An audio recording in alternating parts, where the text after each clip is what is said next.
My name is Hannah Desta, and here I'll be presenting the motion of a falling Slinky lab for Physics 1. So the purpose of this experiment is to 1. Analyze the motion of a falling Slinky and compare it to that of a computational model, and 2. Determine if the bottom of the Slinky is stationary until the top of the Slinky reaches it.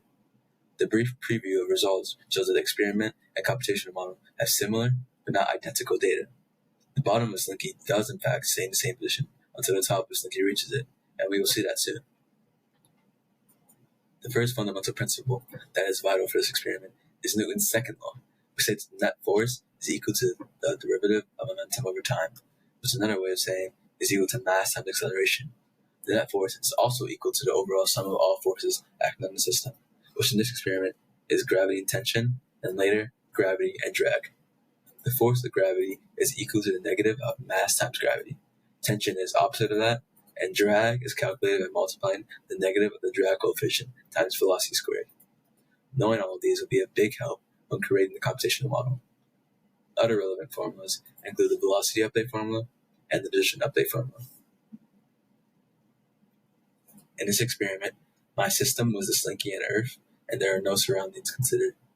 The initial position of the block was 0 meters, its mass was 0.218 kilograms, and the velocity was 0 meters per second. Using a tracker, I measured the position of the bottom of the Slinky at various times, and as you can see in this graph, it is stationary for a while before finally falling. To calibrate, I used the height of one of the people present in the video, and the origin was set to be the initial position of the bottom of the Slinky. The initial position, mass, and velocity for the computational model created in GlowScript was set to be the position, mass, and velocity seen in the experiment, which were 0 meters, 0.218 kilograms, and 0 meters per second, respectively. Delta T was set to 0.088 seconds, and the drag coefficient was set to be 2.9. The first time loop is meant to represent the first part of the experiment, which is the time where the bottom of the Slinky doesn't move.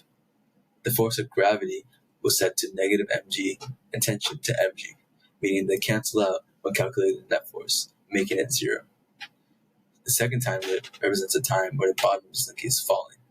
The force of gravity is, of course, the same as the first part of the experiment, but instead of tension being present, there is drag, which is calculated by multiplying the drag coefficient by velocity squared.